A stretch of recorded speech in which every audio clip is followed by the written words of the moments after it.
So let me quickly catch everyone up on Ash's journey so far.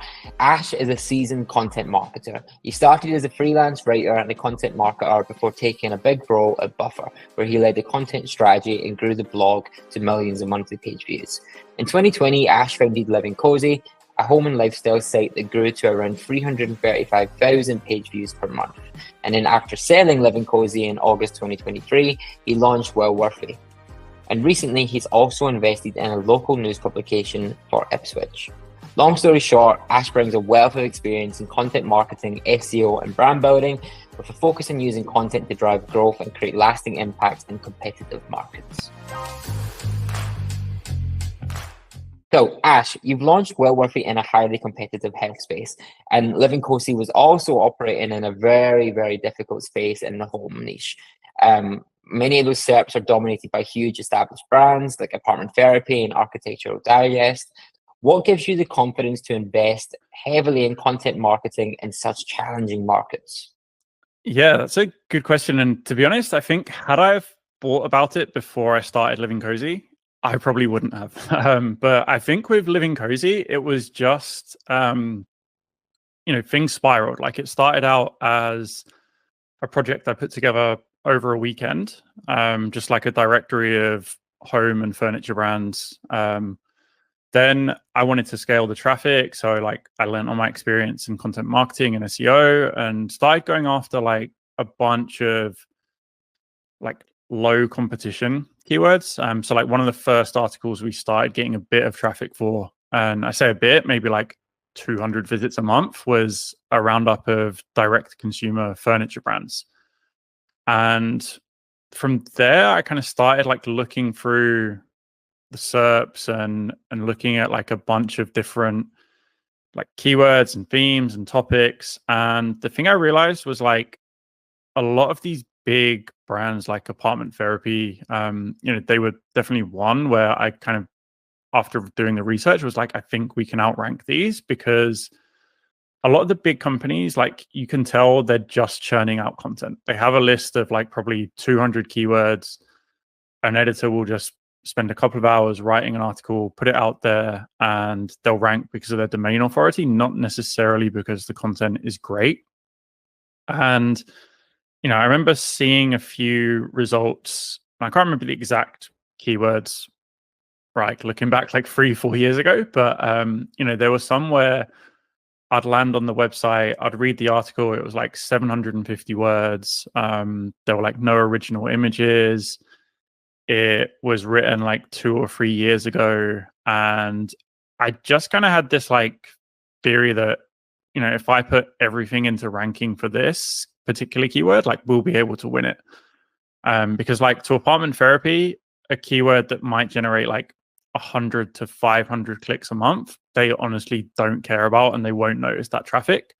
Whereas to me, starting up from zero, like that's everything to me. So I think to start out, it was just kind of putting it, I guess, just like outworking the big publications on keywords they didn't care about was how we kind of won through in the beginning. And then that kind of spiraled where we'd go after bigger and bigger keywords. And then eventually like we were ranking in, the top 1 to 3 spots for, huge value keywords like sectional sofas, modular sofas, outdoor furniture, and things like that. But yeah, it all kind of snowballed from just like going after the keywords. And I kind of started calling it, it was myself working on it. So it was the term I kind of coined for me. But, I looked on that content as like throwaway content. It was content that the big publishers were just throwing out there, leaving, letting it sit there for a couple of years. And yeah, I just knew that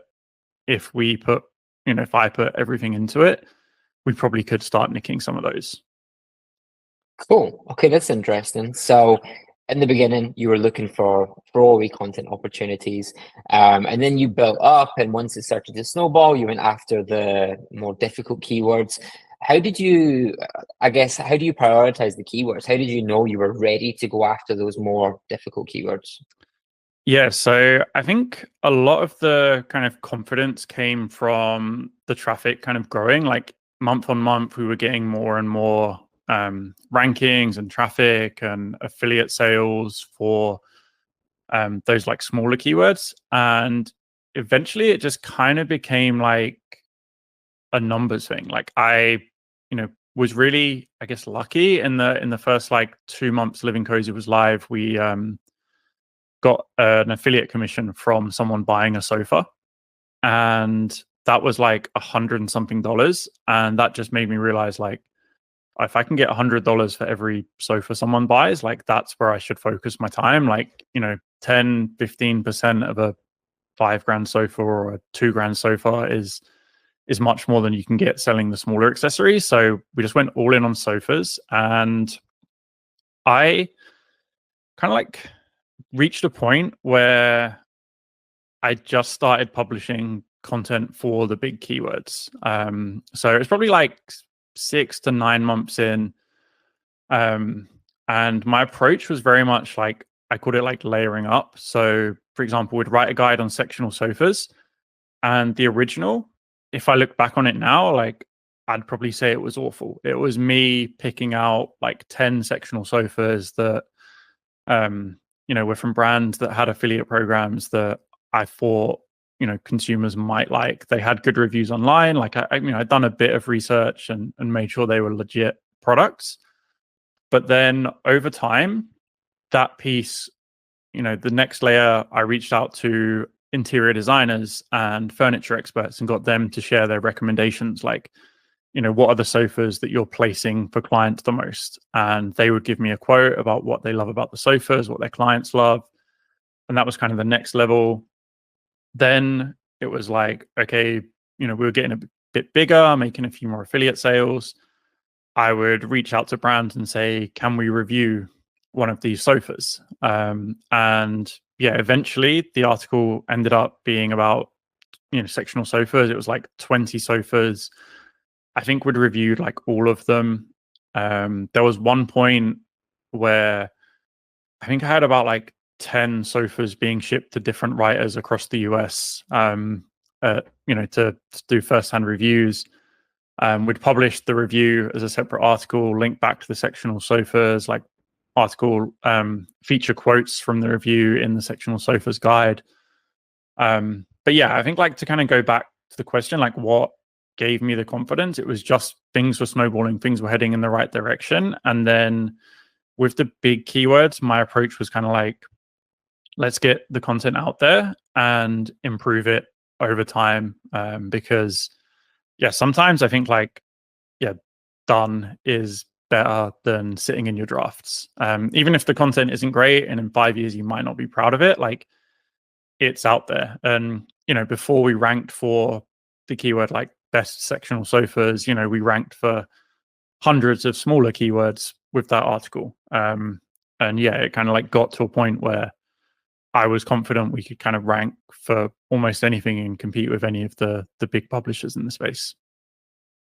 Yeah, cool. I love that. So you found keywords where you felt that you could win.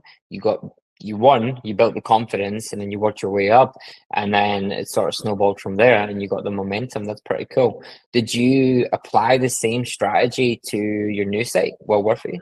So yeah, it's been a different approach with Wellworthy. So I think like one of the things kind of looking back on Living Cozy that I would, sorry, I'll start again. Yeah, like one of the things I would do differently if I was kind of looking back on Living Cozy is to, build diversified revenue streams and build diversified traffic streams, which it was something that was like always on my to-do list with Living Cozy. But when one tactic is working so well for you, it's really hard to switch away from that. And with Living Cozy, like putting out the SEO content every month was growing traffic, growing revenue. It was kind of like harder to make what would have been the right decision to kind of diversify traffic. And with Wellworthy, like we've taken a different approach in that like there is some SEO content, but it's just like one part of what we're doing. And, we have a big focus on growing the newsletter at the moment. Like that's probably priority number one. We have 9,500 subscribers at the moment, and like putting together the best possible issue of that newsletter every week is kind of like the number one thing on my to-do list. And also, like, part of what we're trying to do with Wellworthy is to simplify what is quite a complex and confusing space, especially for consumers. Like health and wellness, like there's so much buying for your attention, so much advice. Like, you can open up Instagram or TikTok and within 20 seconds you can see conflicting views on what's the best breakfast, are eggs healthy, all of this stuff. It's like hard to understand what you should actually be doing. And with Wellworthy, like, we want to simplify things. We want to kind of give people an easy way to understand and learn about the best products, brands, and ideas to help them achieve their goals.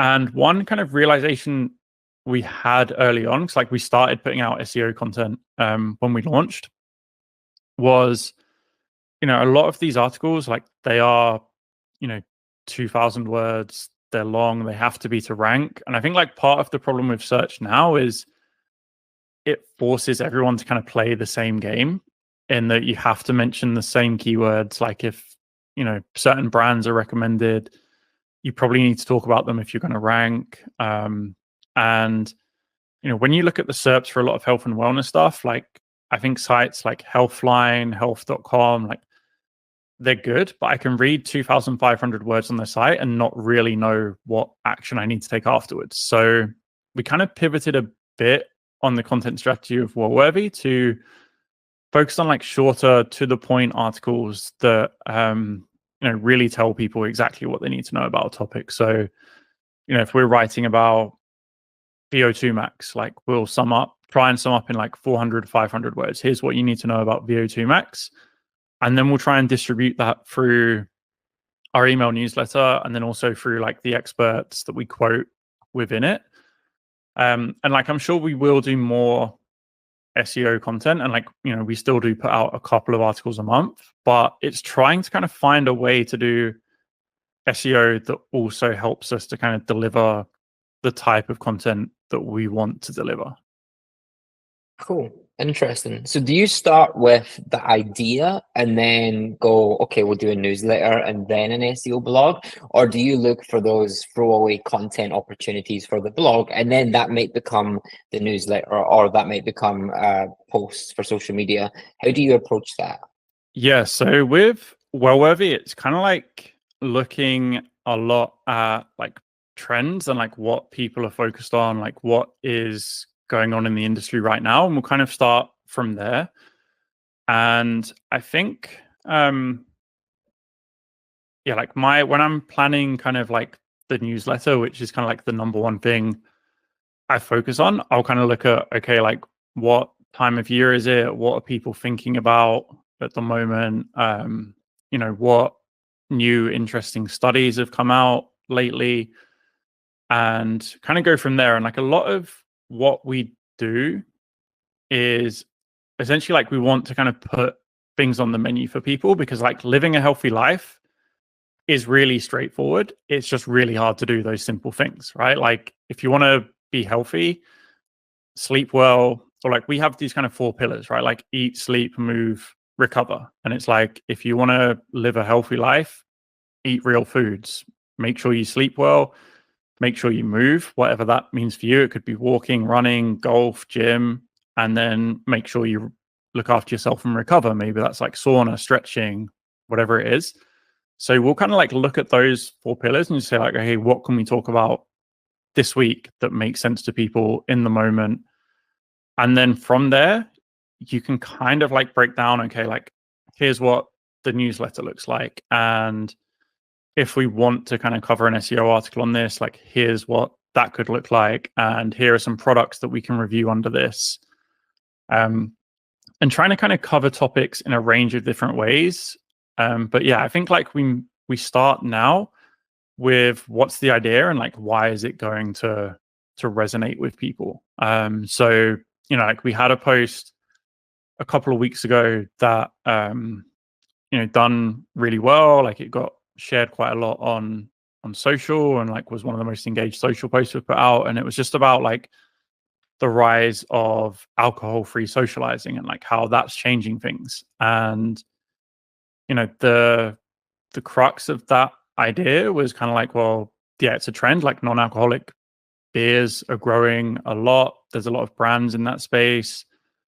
It is something that I know a lot more people that I speak to are mindful of. And it's something that there was experts we could speak to about. So we kind of like took that idea, put together the newsletter, put together the social posts, and from that topic, if we want to and when we want to, like there's tons of product reviews we can do. There's tons of like SEO focused articles we can do. But I think like SEO will be something that will layer on a bit more in the years to come, because I kind of feel like just when you're starting out, it's good to like nail one thing, right? With Living Cozy, it was SEO. With Wellworthy, it's the newsletter and like trying to nail that. We published about probably 25 issues before we invested in any ads or tried to kind of scale it any way other than organically, because we wanted to make sure we had a really good product that people liked, that people were opening, that people were clicking on. And once we kind of got to that point, we felt like, okay, like now we can invest, we can grow this thing. And then from that, I kind of see like everything else like cascading out from the newsletter. Yeah, that must be much more fulfilling as a content marketer as well, to focus on the idea and not be, I guess, constricted by keyword difficulty or, it must be more fun compared to the Living Cozy approach where you were looking for the throwaway content. So sorry. Yeah, I was just going to say, like, yeah, I think it is like there were a few months where like I didn't open like Ahrefs or any SEO tools, and it felt really nice. But I think it's also really interesting for me personally, because like before I started Wellworthy, like I was, and I still am, a consumer in the health and wellness space. Like it's something that I think about a lot, and it was kind of fun. Like, I'm able to kind of create like what I wanted. Like it's the perfect newsletter for me, for what I want to keep up with. And yeah, that's been like really fun and rewarding. Yeah, and that'll show in the content too, right? I think, some of these SEO keywords are boring. That's why they're easy to rank for. Well, one of the reason anyway. So yeah, it probably will show in the content too, and people will enjoy it more. Yeah, definitely. And I think like one of the things I like about it as well is like we get, like I speak to people that read the newsletter every week, and it's really nice to kind of have that feedback loop with people that you're creating content for. Whereas like SEO is kind of very like faceless. You kind of like, you don't know who's clicking on the content. It's great when people convert, but most of your feedback comes from analytics in SEO. Whereas, yeah, with this, like people respond to the newsletter each week. Like I sometimes jump on calls with readers, and yeah, it's just kind of really good. And like, it helps as well, like, because everyone has those days where like just getting through work feels like a chore, even when it's something that you're passionate about and you want to do. But yeah, like, that feedback is really helpful in those moments as well, because like, okay, what we're doing, like, it is enjoyed by real people. Yeah, and then the snowball effect happens off of that rather than just SEO traffic. Yeah. So I was going to ask you how long you would give a new project before you maybe reconsidered your approach, or you deemed that this approach was working. But then I found a tweet that you put up where you said the best way to get something off the ground is to commit to 100 articles or 100 newsletters or 100 episodes. Is that do you still follow those milestones? Is that what you set for this site, or did you change your approach here? Yeah, I think broadly it's still kind of like is how I approach things. Like I'm not necessarily set on like the 100, but I think, yeah, like if you're going to commit to something, it's like the first, I don't know, 20 of whatever you do, whether it's blog posts, podcasts, newsletters, YouTube videos, they're probably going to suck. Like, you can put a lot of effort into them, or in the moment it'll be what you feel is the best you can put out, which is fine. But then looking back, you'll kind of say like, yeah, that was nowhere near the standard I'm at now. And I think with Wellworthy, it's been the same. Like, the mantra I have for it is like, every week put out the best newsletter we've sent yet. And I don't want to press send unless I feel that way. And I think like that mindset will kind of make sure you get better and better and better. But I think like you need those reps to get better. If we just sent 10 newsletters and we're like, okay, is this something that is going to grow? We might not. We don't really have the data to say that yet. If I judge Living Cozy after writing 10 blog posts over like 2 months, I would have given up. So I think it's like, the number is quite arbitrary. I think 100 is good just because it's a lot of work to get to 100 of anything. Even 100 tweets, like, that's hard to put out. And yeah, I think it's just like you need those reps to kind of get successful. And, it's kind of like at that point, then you can start maybe like looking more at the data and the analytics. Because like, after 10, 20, 30 of anything, it's kind of hard to have like the data to know whether it's going to work or not. Yeah. Okay, cool. So I'm curious, you said you had 9,500 subscribers in the newsletter. What were the biggest growth levers that you pulled to get more subscribers? Yeah, so we definitely started from I'll start again. Right. Yep.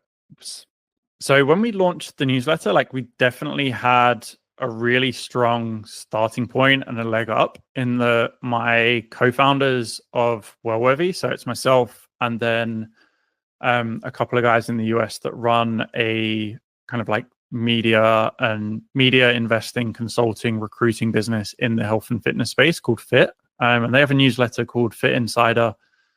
And they have thousands of like B2B, thousands of like health and fitness kind of experts, builders, operators, founders on that list.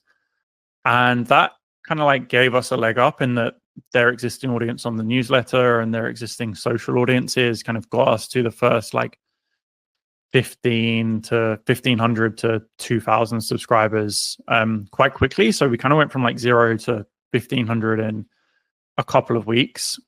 And then from probably 1,500 to like 3,000, a lot of it was like slower organic growth. So through like LinkedIn, I've actually posted a lot more on LinkedIn than like other social networks about Wellworthy. Again, like kind of picking the battles early on, like we can't be big on every channel, so just pick one and focus. And yeah, we got a lot of the next batch from organic social, and then probably a few from search, and then a few from just like influencers and experts we feature kind of talking about the site. And then, yeah, as I said, we're now at 9,500, and we started about 5 weeks ago investing in Meta ads to scale the newsletter. And that's kind of been like a huge growth lever for us. Like, we've managed to get like really good CPAs on bringing people in. We've managed to keep engagement really high. So yeah, the newsletter continues to have like over 50% open rates, even as we kind of scale through Meta, which is really good. And like, that's kind of what we're aiming for. Because like, there's a lot of newsletters in health and wellness, and to be honest, probably every niche, that have like 100,000 subscribers.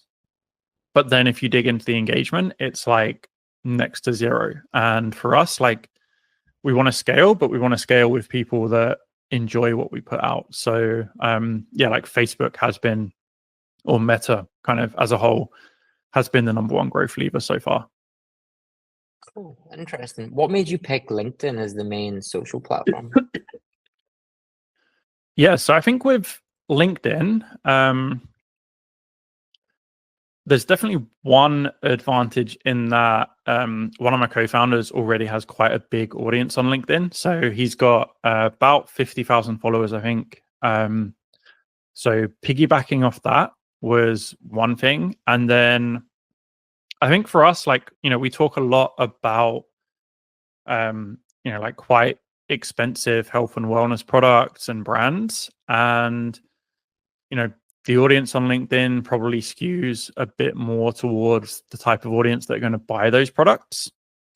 And also from like a kind of business development perspective, I can tag the people we want to work with and the brands we want to work with directly on LinkedIn. So, if we feature a new launch from a company, then I can mention the company page, I can tag the founder, and it's a really interesting, like, straightforward way to kind of build that like brand recognition. And like, I don't like DM them and go in for the sale, but it's like, if they like it, if they comment on the post, they at least kind of know we exist, and kind of opens the door to that future collaboration. So as a business, I kind of think about Wellworthy a lot in terms of like the business model, proving that, kind of like trying to make money as quickly as possible before, to like make sure it's the right decision to go all in on. And I think like LinkedIn has the kind of shortest payoff period there. And yeah, like we'll definitely do more on Instagram for sure, and probably Facebook and Twitter and YouTube. But yeah, there's only so many hours in the day, so LinkedIn just made sense to start with. Yeah, LinkedIn's really rewarding right now. Anyway, the algorithm is very kind. So you've mentioned in the past, I read one of your blog posts about getting back to an experimental mindset with content. Can you dive a bit deeper into what that looks like for you now? So you've got the newsletter, you're trying ads to grow the newsletter, you're on LinkedIn. Is there anything else that you're doing? Any other strategies that you're experimenting with? And has there been any experiments that have delivered surprising results? Yes, I think like a lot of the experimentation that we're doing is with formats of content. So we have, like I say, the newsletter, the social content, but then on Wellworthy itself, like we've done a lot of experimenting with, publishing like 300 to 500 word articles. We have a series called Health Stacks, which has been really, really popular, where we just speak to different like experts and like brand founders about what products they actually use. And that's a key feature of our newsletter every week, but we publish it on the site, we publish it in social. It always gets really good engagement. People are kind of always interested in like what products others are using. So like that's worked really well. And, we've just started, within the last week or so, I've started putting together some articles on how people approach big challenges in life. So we spoke to a guy called Ross McKay, who he founded Daring Foods and Cadence, which is a electrolyte drink brand.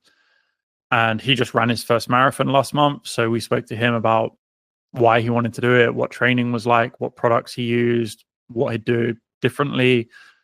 There's another guy in Canada that I'm speaking to at the moment about an article, and he just ran from Vancouver to Whistler, which, if you haven't kind of been to that part of the world, it's like 120 kilometers basically uphill. And he done that all in kind of like one go. So yeah, we're speaking to him again about like the motivation, how he got through it, what he learned from it. So I think like, the experimental mindset is just kind of like trying different formats. Like even in the newsletter, like sometimes we'll throw in a new section. Like we done one a couple of weeks ago that was just like, here's 4 interesting things we spotted this week from like new studies, like interesting articles, podcasts, stuff like that. Throw that in the newsletter, see what the engagement's like. And it's really just kind of like trying as much as we can with the time that we have to kind of see what resonates and see what gets clicks and see what's interesting. And I think it's like a really fun mindset after kind of like approaching SEO and kind of essentially like, I think once you yeah, like once you kind of nail down your thing, like growth and success essentially just becomes like doing the same boring thing over and over and over again. So like, with SEO, it's researching, writing, publishing. With us, with the newsletter, like once we nail the format, it's like producing that same thing every week. For Morning Brew, it's that same daily roundup. Like it's, figuring out the one thing, like, but I think it takes a lot of experimentation to kind of get to that point where the things you need to repeat to succeed. And yeah, we're kind of very much in that experimental phase of like, we've got a few things that have clicked, like, there's a few bits of the newsletter that are doing really, really well. But, there's probably tons of formats that we haven't tried yet that will also resonate and be successful. Yeah, I love the health stack format. That's something that would really interest me. And I've seen it go viral in other niches as well. Like I've seen people share their tech stack on Twitter, and that goes viral quite a lot. Always interested in people like Brian Johnson and how many mad supplements they're taking each day. So yeah, that's pretty cool. I really like that. And that's content that's quite easy to syndicate and distribute to other channels as well. Once you've got it, which is quite cool. That format's something you could pass off to a VA or a writer or something.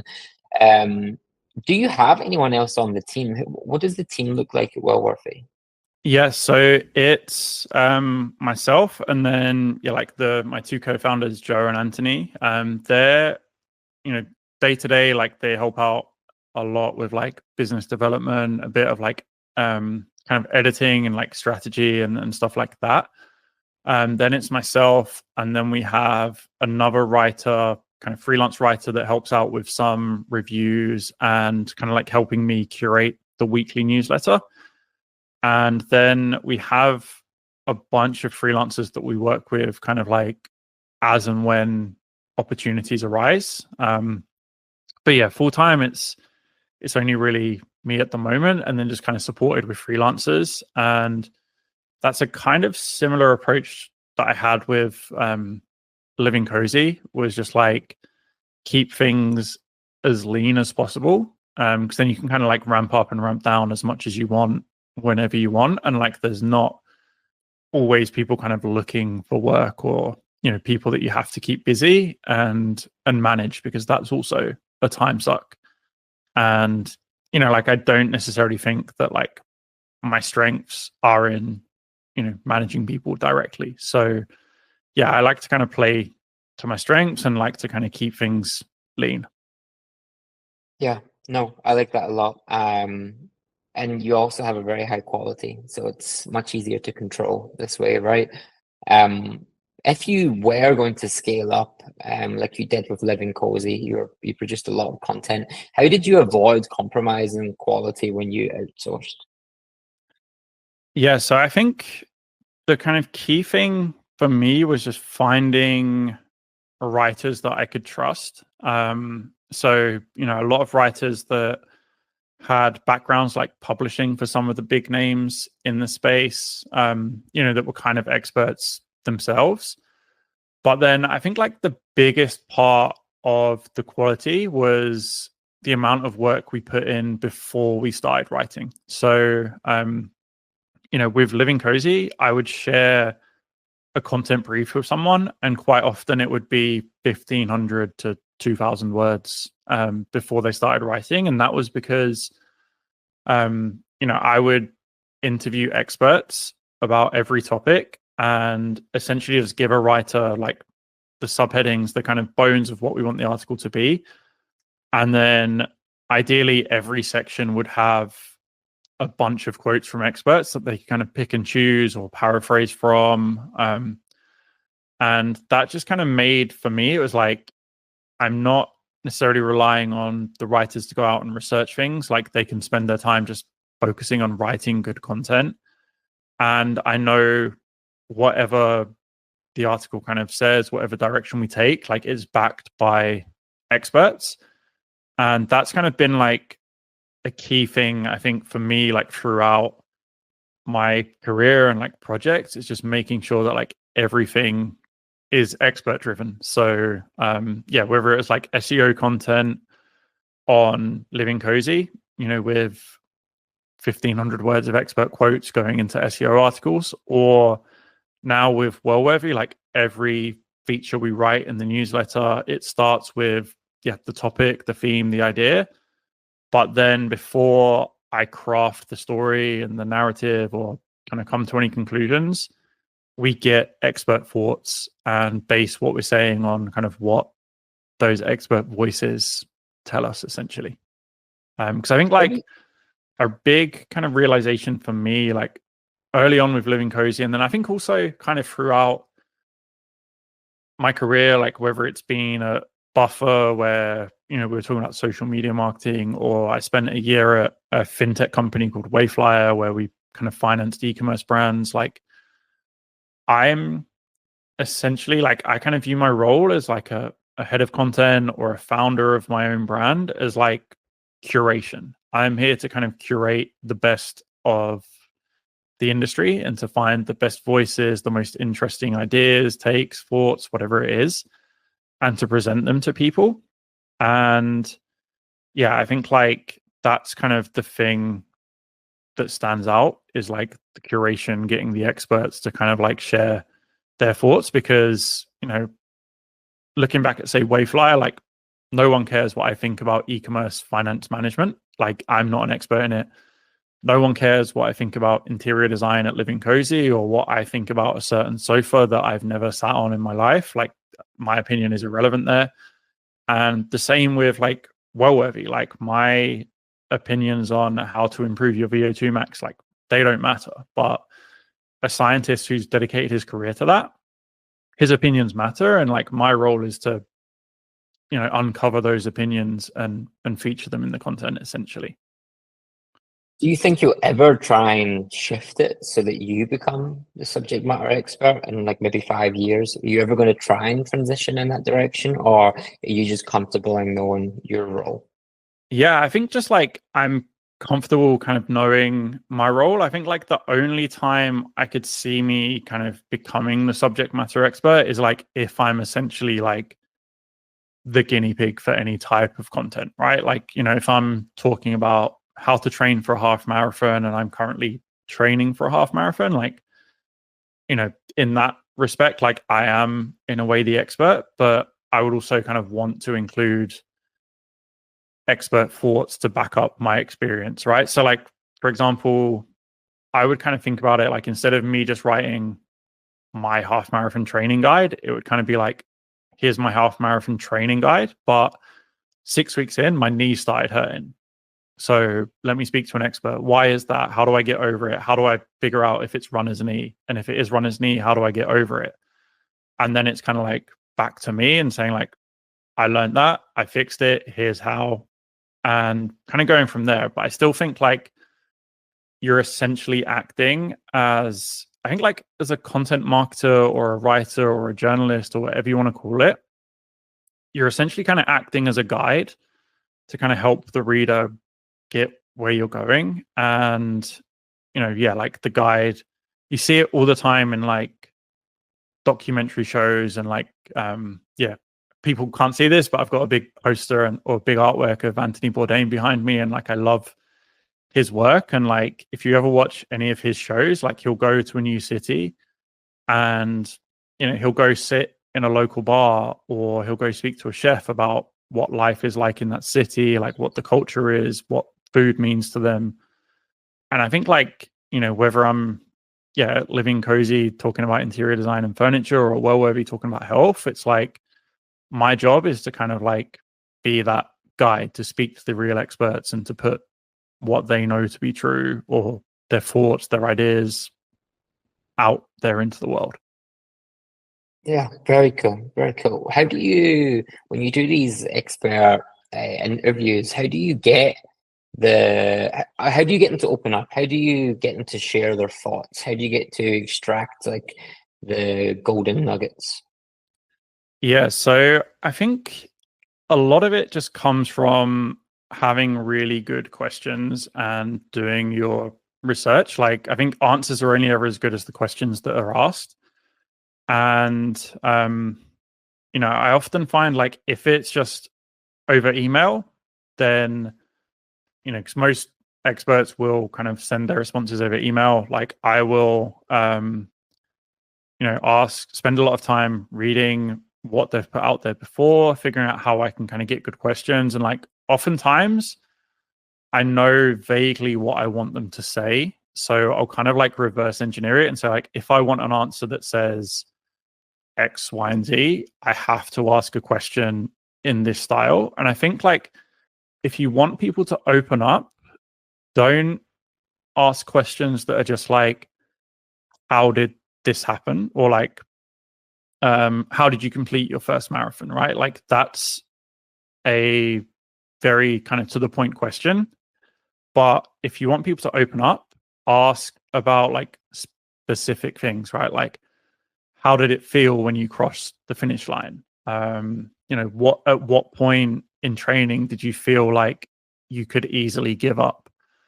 And at those types of questions will really get people to kind of open up and speak in a different style where you kind of like get a lot stronger insights. And it also just opens people up a lot more because it kind of gets them speaking from like a more vulnerable place. So yeah, I think if you want really good answers, ask questions that speak about feelings, specific moments, ask them to recall like very exact, precise things.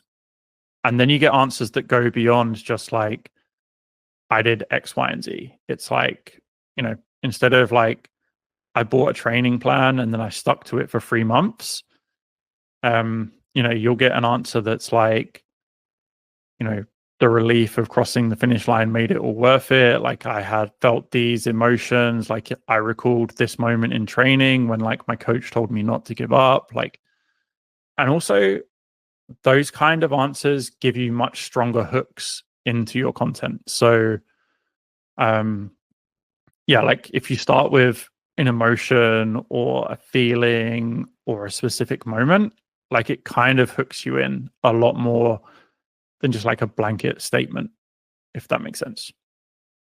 Interesting. I'm on the spot now. Yeah, no, that makes sense. That makes total sense. I did want to move on to this. We don't have long left, so I want to make sure we cover this. I'm curious where your head's at with AI and content's becoming increasingly commoditized. That must be scary, and it must be daunting to build a content site in today's world. How do you build a moat, and where's your head at with all this AI stuff? Yeah, so I think like my top line for an AI is like it's happening, so just deal with it, right? Like AI content is here. The amount of content that can be published is almost infinite now, and that almost infinite amount of content can be published at the click of a button. It's really not a lot of work now to put together content. So yeah, in that respect, I think it's scary, but also I think it means there's never been more average content. So AI stuff that's put out, like it's at the moment it's average, like give it 12, 18 months, probably it'll be able to write content better than I can or better than most people can. And that is kind of scary, but I think like you have to then lean into the things that AI can't necessarily like replicate, which is again like the human experience, the expert thoughts, and things like that, right? Like I could go to ChatGPT now and say, this is my age, height, weight, my current 5K running time, my average 1K running time, put together a half marathon training plan for me. And it would give me something that was pretty solid in about 20 seconds. But like what it would be missing is like the kind of like lived experience that a coach could give me or the someone writing for Runner's World could give me. And I think like that is what's going to make content more or that's going to be more important to good content in the future, is that kind of like lived experience, the things that AI can't necessarily replicate.